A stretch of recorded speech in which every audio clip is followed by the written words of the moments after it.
하나님의 말씀 보시겠습니다. 하나님 말씀은 마태복음 4장 1절로 2절까지 있는 말씀이 되겠습니다.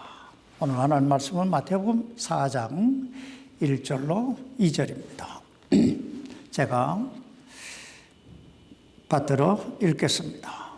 그때 예수님께서 성령의 인도를 받아 마귀에게 시험을 받으러 광야로 들어가사 밤낮으로 40일 동안 금식하시고 그 뒤에 줄이 쉬니라. 아멘. 우리 말씀 위에 기도하십시다. 살아계신 아버지 하나님, 오늘도 하나님께서 변함없는 은혜와 사랑으로 우리를 이 하나님의 은혜의 보좌 앞에 인도해 주신 것을 감사합니다.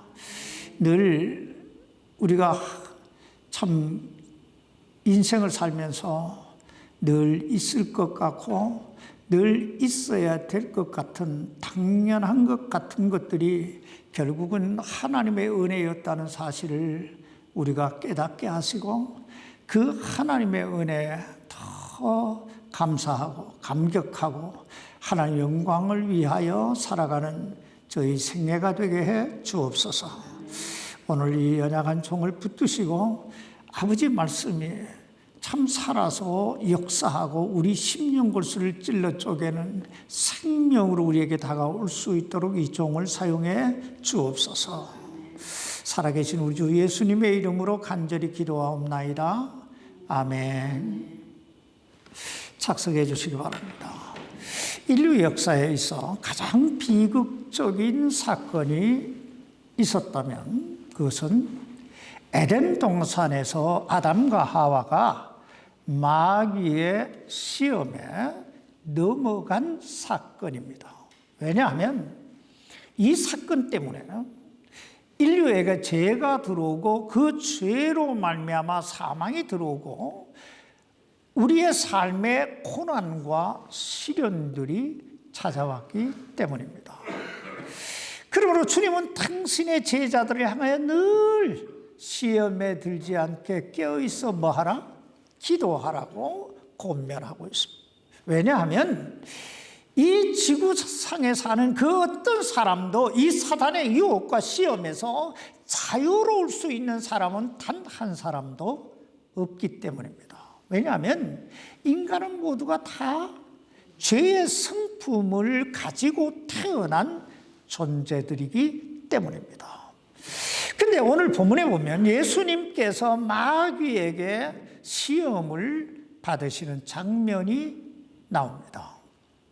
우리는 여기서 한 가지 의문점을 품게 되는데, 우리 인간이 마귀에게 시험을 받고 그리고 그 유혹에 넘어가는 것은 우리가 죄의 성품을 가지고 태어난 연약한 존재이기 때문이지만, 여러분, 예수님은 어떤 분입니까? 예수님은 하나님의 아들이시요 거룩하신 하나님의 본체가 되시는 분인데 어떻게 그 거룩하신 그분이 마귀에게 시험을 받으셨을까 하는 것입니다. 근데 그 대답은 대단히 간단합니다. 자, 우리가 지난주에 어떤 장면을 봤습니까? 예수님께서 요한에게 침례를 받으시는 장면을 봤어요. 근데 여러분, 침례는 어떤 사람이 받는 거예요? 죄인이 자신의 죄를 회개하고 예수 그리스도를 구세주로 영접하고 믿음으로 영접함으로 내가 이제 그리스도와 함께 죽고 그리스도와 함께 부활하리라고 하는 그 믿음을 하나님과 사람 앞에 간증으로 선포해 보여주는 게 침례예요. 그런데 예수님은 죄가 없으신 분인데 침례를 받으시잖아요. 그 이유가 뭐예요? 바로 인류의 죄를 당신의 그 큰 몸에 다 짊어지고 십자가에 못 박혀 죽으실 것을 우리에게 보여주시는 거예요. 이와 같이 예수님께서 시험을 받으신 것도 당신이 연약해서가 아니라 모든 인류를 대신하여 시험을 받으신 거예요. 그러므로 우리가 이 이 말씀을 통해서 우리 마음속에 새겨둬야 될 몇 가지 교훈이 있는데, 하나는 예수 그리스도 그분은 만왕의 왕이시고 만주의 주가 되시기에 이 세상 임금인 마귀 사탄의 세력이 아무리 시험을 해도 결국은 승리하신다는 거예요. 또 하나는 예수님께서 예수님을 시험한 그 마귀는 그 옛날 인류의 조상 아담과 하와를 유혹했던, 시험했던 그 마귀와 동일한 마귀일 뿐 아니라 오늘 우리를 시험하는 마귀와 동일한 존재라는 거예요. 세 번째, 예수님께서 이 마귀의 유혹을 어떻게 물리치시고 그리고 승리하셨는가를 우리에게 보여주심으로 마귀의 시험은 이길 수 없는 시험이 아니라 능히 이길 수 있는 그런 시험이라고 하는 것을 친히 계시적으로 우리에게 보여주시고 있는 것입니다.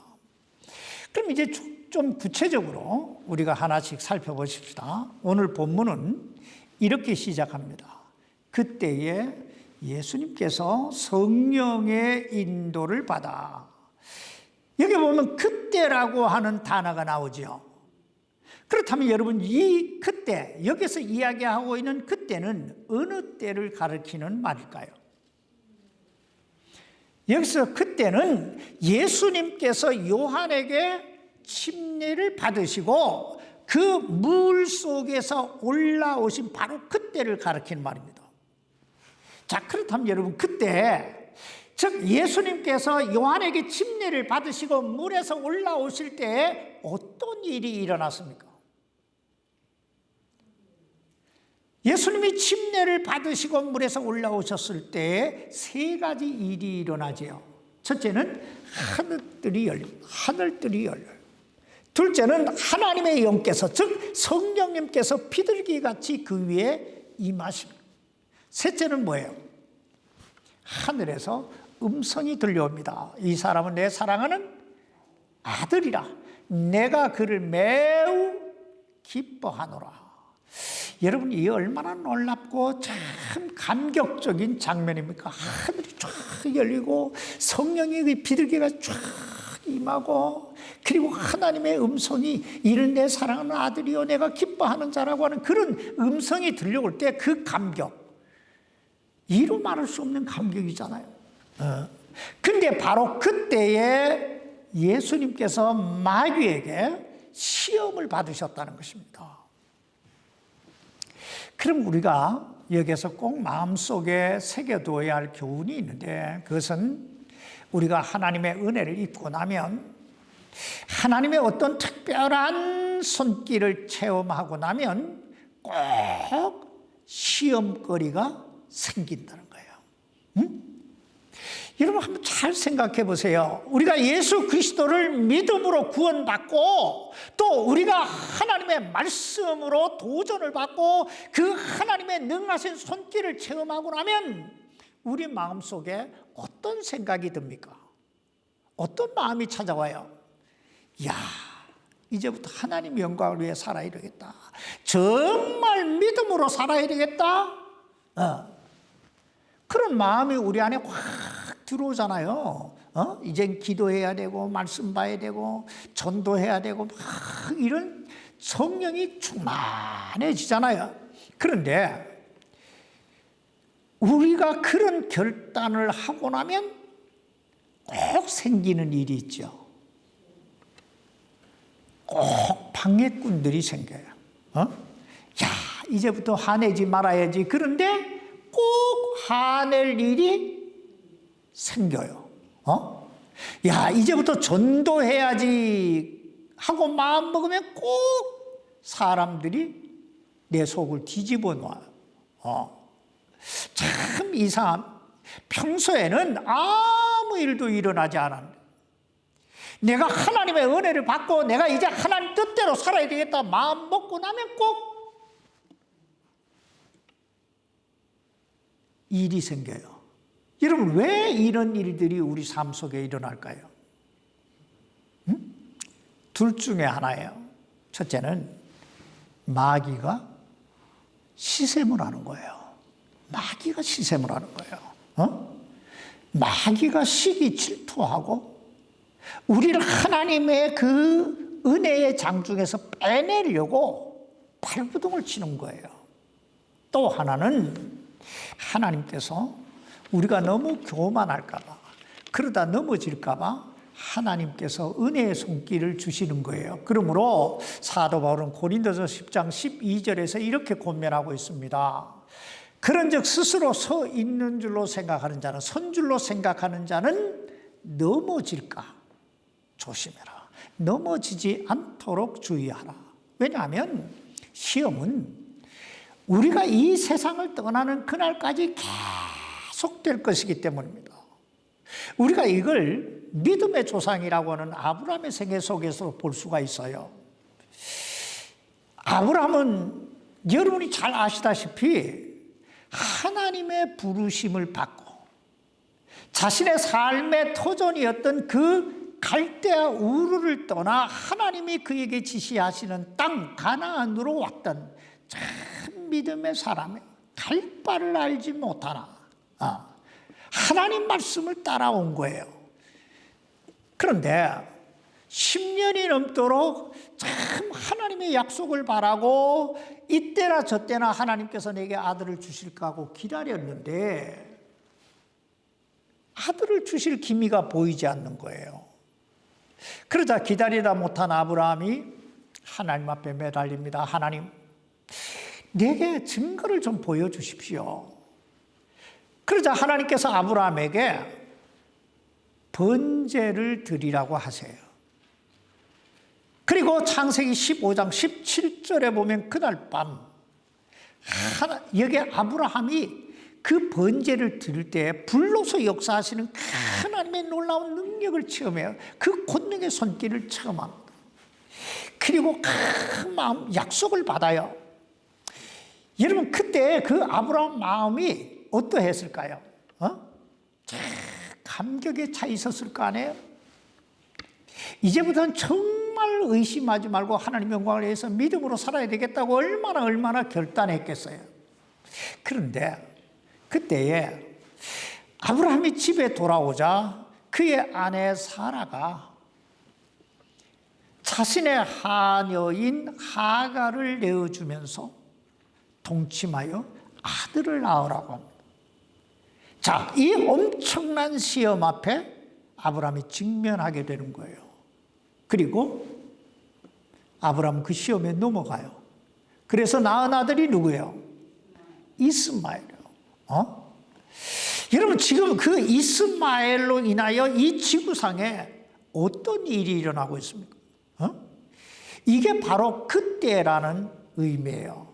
그때 우리가 뭔가 하나님의 은혜를 체험했을 때, 내가 하나님 앞에 헌신하려고 했을 때, 그때에 마귀의 강력한 유혹이 찾아온다는 거예요.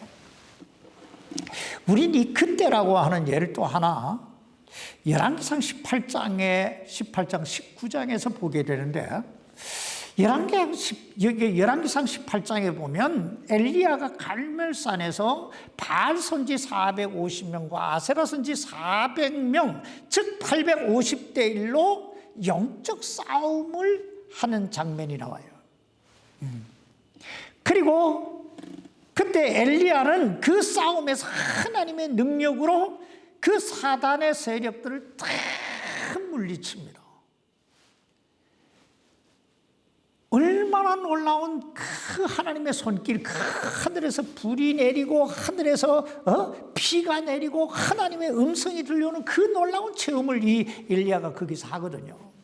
그런데 바로 그 다음 장 19장에 넘어가 보면 하늘에서 불이 내리게 했던 엘리야가, 하늘에서 피가 내리고 하나님의 음성을 들었던 그 엘리야가 그 조그만 로뎀 나무 그늘 아래 팍 엎드려서 스스로 죽기를 청하면서 하나님 앞에 이렇게 말해요. 오 주여, 족하오니 이제 내 생명을 취하여 주옵소서. 날 죽여달라는 거예요. 여러분, 그 위대한 선지자 엘리야에게 어떤 일이 일어났길래 지금 이 엘리야가 이렇게 낙심에 빠져 있을까요? 바로 이세벨이라고 하는 그 악한 왕비가 자신의 추종 세력이었던 바알 선지 450명, 아세라 선지 400명이 다 엘리야의 손에 죽었다는 소식을 듣고 내가 내일 이맘때까지 반드시 엘리야를 죽이겠다고 막 벼르고 있다는 소식을 들었기 때문이에요. 여러분, 이 얼마나 연약한 것이 인간입니까? 그러므로 잘 될 때일수록 하나님의 은혜를 체험하면 체험할수록 하나님 앞에 더 가까이 나오시기를 바랍니다. 이걸 사도 바울은 빌립보서 2장 12절에서 이렇게 권면해요. 더욱더 순종하여 두려움과 떨림으로 너희 자신의 구원을 일하여 드러내라. 구원을 드러내라. 그렇습니다. 잘 될 때일수록 더욱더 주님을 의지하며 사시기를 바랍니다. 둘째, 우리가 여기에서 살펴볼 말씀은 광야라는 단어입니다. 광야. 여러분, 광야가 어떤 곳입니까? 광야. 광야는 모든 게 다 불편하고 삭막하고 죽음을 의미하는 땅이라고 볼 수 있어요. 여러분, 이 삭막하고 불편하고 죽음이 기다리는 이 광야, 이 강야와 정반대가 되는 장소가 있다면 그것이 어떤 곳일까요? 언뜻 오아시스라고 할 수 있겠지요. 우리는 모든 것을 갖춘 에덴 동산이라고 볼 수 있을 거예요. 에덴 동산.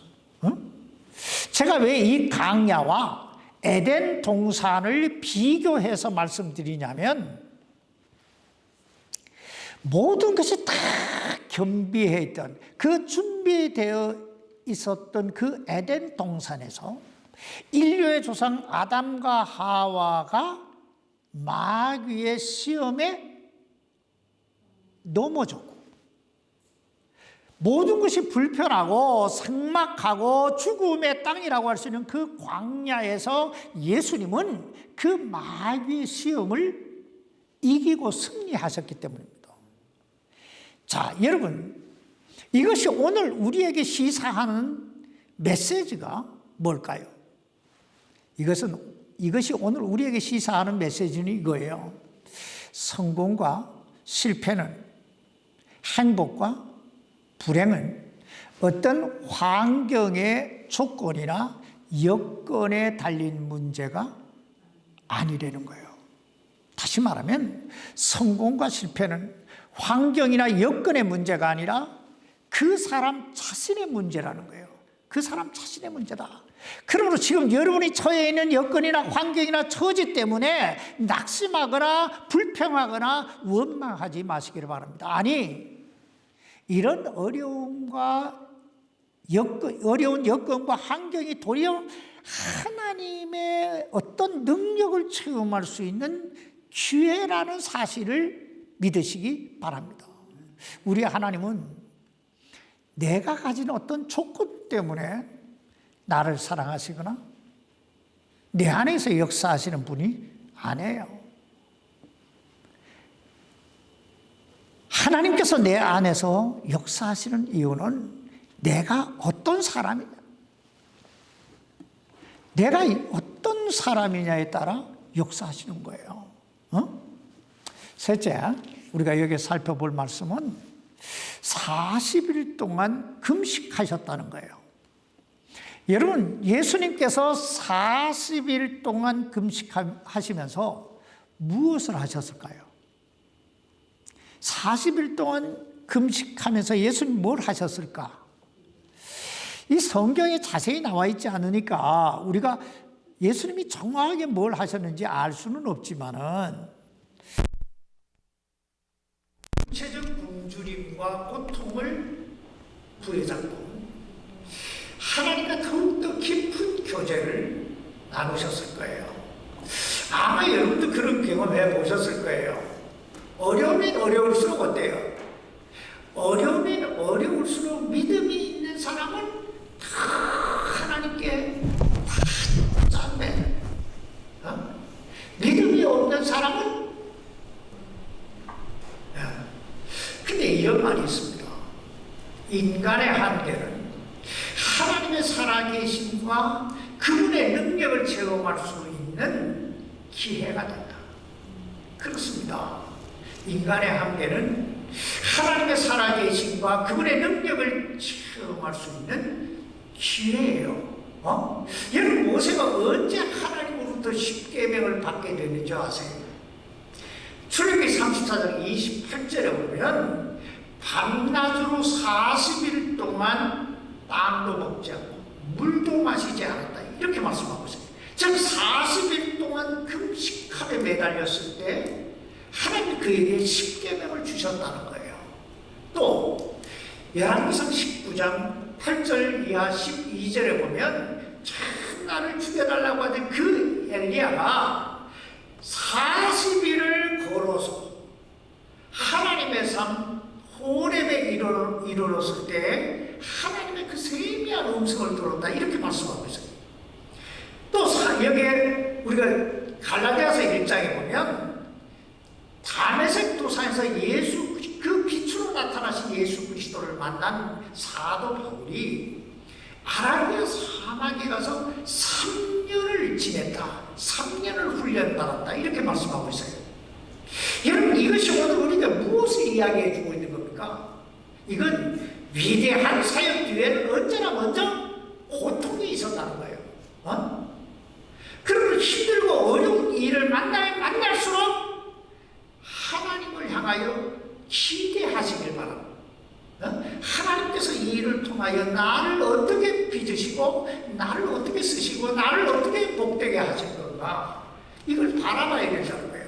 그리고 기도하고 기다려야 돼요.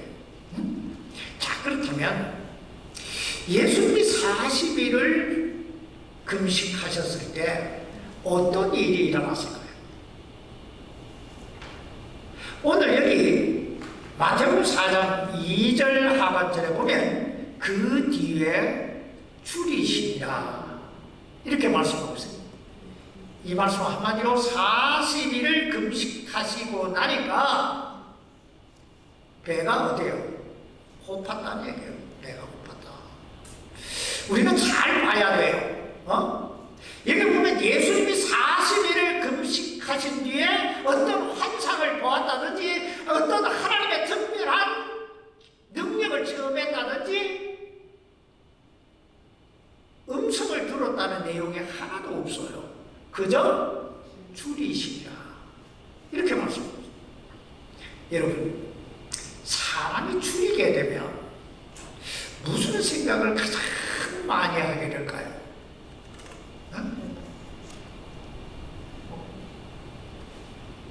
사람이 줄이고 나면 배가 고프면 가장 많이 생각나는 게 먹을 거예요.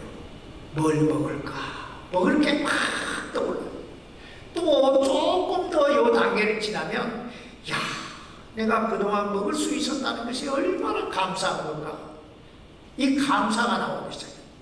여기서 조금 더 지나면 참 굶주리고 헐벗은 사람들이 서서히 눈에 보이기 시작해요. 그리고 이 단계에서 조금 더 지나고 나면 하나님께 다 간절하게 매달리게 돼요. 또 그럴 때 우리는 하나님의 음성을 듣게 되고 우리를 향하신 하나님의 뜻이 무엇인가를 발견하게 되고 또 하나님의 사명을 감당할 수 있는 능력이 생기는 거예요. 그러므로 힘들고 어려울수록 낙심하거나 불평하지 말고 이 일을 통해서 하나님의 어떤 일을 만들어 가실까 기대해야 돼요.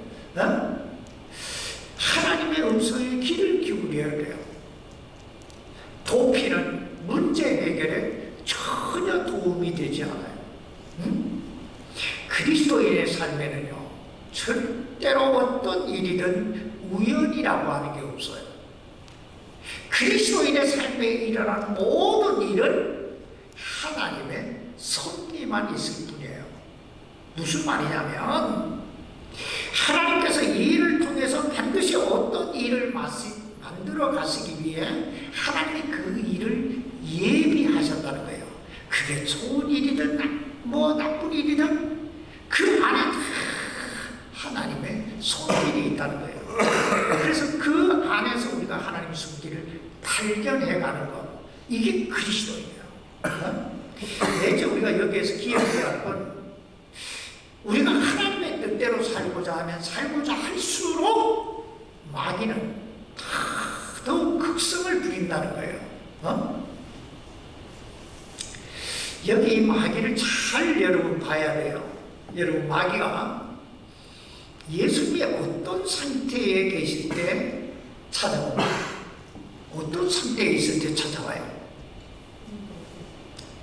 줄였을 때, 배고팠을 때 찾아옵니다. 근데 배고팠을 때 뭘 들고 찾아와요? 빵 들고 찾아와요. 빵을 들고. 여러분, 마귀를요 우습게 보지 말아야 돼요. 얕잡아 보지 말아야 돼요. 마귀는 귀신의 왕이기 때문에 우리보다 훨씬 더 영악하고 훨씬 더 강한 존재예요. 이렇듯 마귀는요 아무에게나 아무런 대책 없이 찾아오는 게 아니에요. 넘어질만 하고 넘어뜨릴만 해야 찾아옵니다. 그럼 우리가 여기서 꼭 기억해 둬야 할 게 있는데, 첫째는 마귀는 존재한다는 거예요. 마귀는 뭐한다? 존재한다. 마귀는 없는 게 아니고 실제적 존재라는 거예요. 이 부분에 대해서는 제가 다음에 좀 더 말씀드리기로 하고, 중요한 건 이 마귀가 아무리 영특하고 아무리 교활하고 아무리 능력이 있다고 해도 예수 그리스도 이름 앞에는 꼼짝을 못한다. 꼼짝을 못한다는 거예요. 여러분, 창세기 3장 15절에 보면 예수님께서 여자의 후손을 보내주시겠다, 즉 이 땅에 메시아를 보내주시겠다고 약속하시면서 하신 말씀이 뭔지 아세요? 마귀는 그의 발등상을 상하게 할 것이다. 그는 마귀의 머리를 상하게 할 것이다. 이렇게 말씀해요. 그러니까 마귀는 예수님께 상처를 입힐 수는 있지만 결국은 예수님이 그 마귀의 머리를 박살내시게 될 거라는 거예요. 아멘. 그러므로 마지막 날이 되면 결국 주님께서 그 마귀와 그의 추종자들을 다 무적에게, 불 속에 집어넣으실 것입니다. 그러므로 여러분, 빨리 예수 이름으로 마귀에 물러가라고 마귀를 대적해야 돼요. 둘째는 마귀는 시험하는 자라는 거예요. 시험하다라고 하는 말이 뭐냐면 유혹해서 바른 길로 가지 못하게 하다. 넘어뜨리다 하는 뜻이에요. 아마 여러분도 이 시험을 받아보셨을 거예요. 쉬운 예로, 야, 오늘 내가 교회 가기 싫다. 누가 주는 걸까요? 하나님께 드리는 시간이나 물질이 아깝게 느껴진다? 또 누군가를 섬긴다는 게 너무 피곤하고 자존심 상하고 힘들다?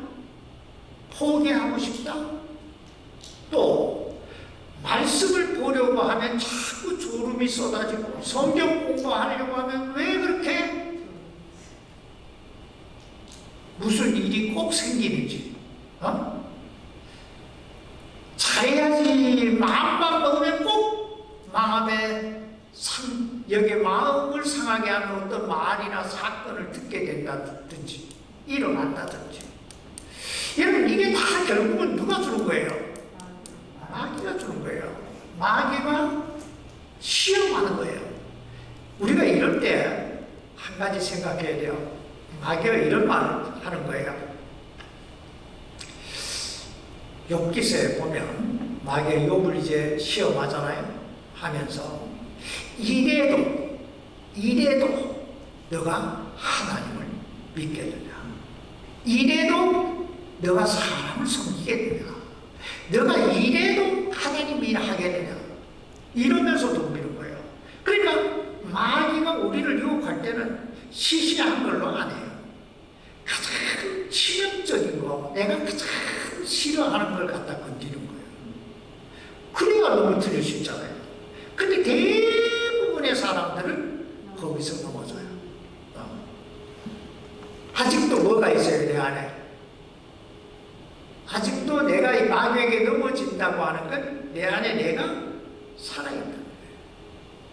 내 안에 예수님이 계신 게 아니고 99%는 예수님이 계신데 1%는 내가 있는 거예요. 내 자존심이 속이 사는 거예요. 속이 비틀려. 여기 아직도 누가 있는 거예요? 내가 있는 거예요. 내가 있는 거예요. 응? 그러므로 우리는 유혹의 자리에서 떨치고 일어나야 돼요. 예수 이름으로 하고 떨치고 일어나면 그때 하나님께서 천사들을 보내서 우리를 지켜주실 줄 믿습니다. 세 번째, 마귀의 시험은 파괴하는 데 그 목적이 있다는 거예요. 여러분 잘 생각해 보세요. 사람이 시험에 들게 되면 어떻게 될까요? 시험에 들게 되면요, 제일 먼저 나타나는 현상이 부정적이 됩니다. 부정적이 되고 나면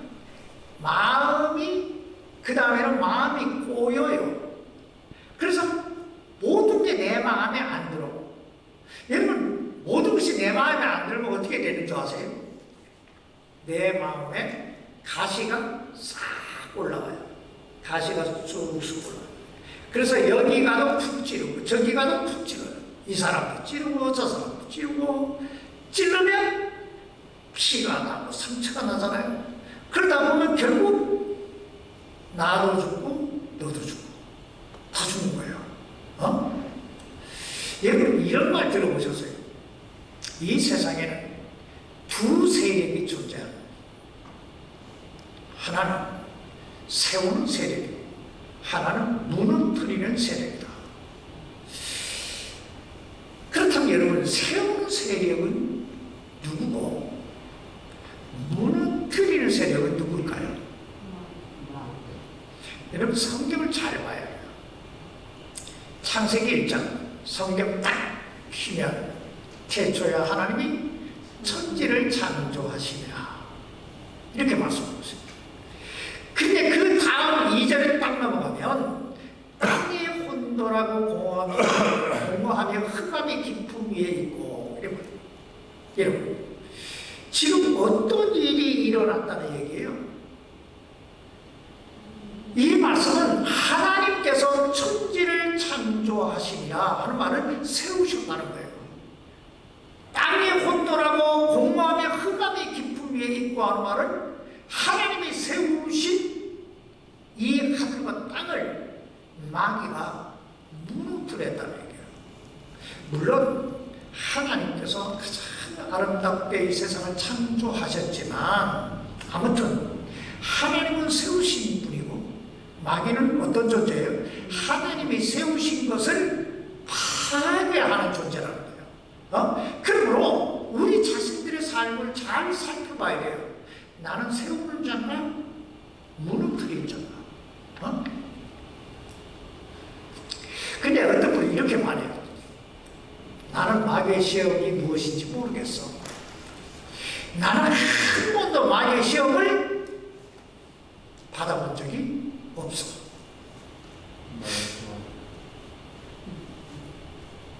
그럴 수 있어요. 그럴 수 있어요. 근데 우리가 여기에서 꼭 기억해 둬야 할 것이 있는데 내 삶에 마귀의 시험이 없다는 건 둘 중에 하나라는 거예요. 하나는 내가 마귀 편에 있거나 무슨 말이냐면 내가 아직까지도 예수 그리스도를 믿지 않는 상태, 구원받지 못한 상태에 있거나, 또 하나는 내가 예수 그리스도를 믿기는 믿는데 내가 아직 구체적으로 주님을 위해서 뭘 해야 되겠다라고 하는 마음의 결단이 없을 때 마귀는 시험하지 않아요. 여러분 생각해 보세요. 흘러가는 물에 그저 휩쓸려 떠내려가면 아무런 저항도 받지 않아요. 그냥 쑥 흘러가요. 그런데 흘러가는 물을 거슬려 올라가려고 하면 엄청난 저항을 받게 되잖아요. 이와 같이 마귀가 원하는 대로 살아가는 사람은 건들지 않아요. 왜? 지 편이니까.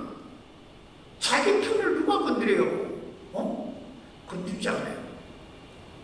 그런데 하나님 뜻대로 하나님 영광을 위해서 살아봐야 되겠다라고 하는 결단을 하고 한 발짝만 움직이면 바로 와요. 바로 와요. 그러면 혹시라도 내가 지금 어떤 시험을 당하고 있다, 어떤 고난을 당하고 있다, 부당한 대우를 받고 있다, 억울하다 느끼면 감사하시기 바랍니다. 왜냐하면 내가 하나님 앞에 쓰임을 받고 있다는 증거예요. 그게 아무 저항도 안 받으면 아무것도 안 하면 돼요. 여러분 문제 없는 인생 살고 싶으면요, 공동묘지에 가서 다 누워있으면 전혀 문제가 없어요. 누가 건드리지도 않아요. 가만히 있어요. 그런데 살아있으면요 항상 문제가 있어요. 또 하나님의 영광을 위해서 살아봐야 되겠다 하고 뭔가 움직거리면 꼭 문제가 있어요. 그 문제가 영광이라는 거예요. 주님이 그러셨잖아요. 하나님의 영광을 위해서 살고자 하면 반드시 뭐가 있다? 고난이 있으려고 그래요. 고난이 있으려고. 그러니까 내게 고난이 있는 건 뭐예요? 내가 하나님의 영광을 위해 살고 있다는 증거고, 그러니까 지금 내가 영광의 자리에 있다는 증거라는 거예요.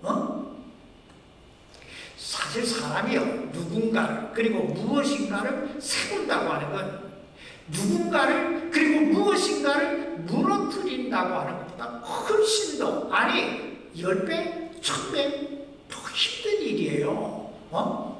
무너뜨리는 데는 별로 그렇게 힘들지 않아요.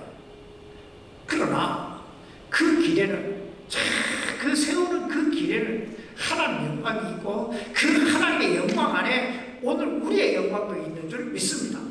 그러므로 사랑하는 성도 여러분, 언제 어떤 순간에도 예수 이름으로 마귀의 시험을 물리치고 세우는 자로서 하나님 앞에 더 쓰임 받기를 힘쓰고 애쓰시기를 주님의 이름으로 축복합니다.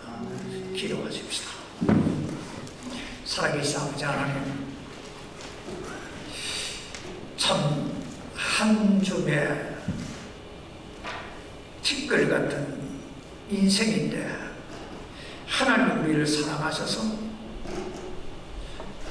당신의 아들 독생자 예수 그리스도를 통하여 구원해 주시고 하나님의 자녀로 삼아 주신 것도 너무너무 감사하고 감지덕지한데, 이렇게 하나님의 영광을 위해서 살아갈 수 있는 이 특권을 주시니 얼마나 감사한지요. 아버지 하나님, 우리가 그 어떤 마귀의 시험이 우리에게 닥친다 할지라도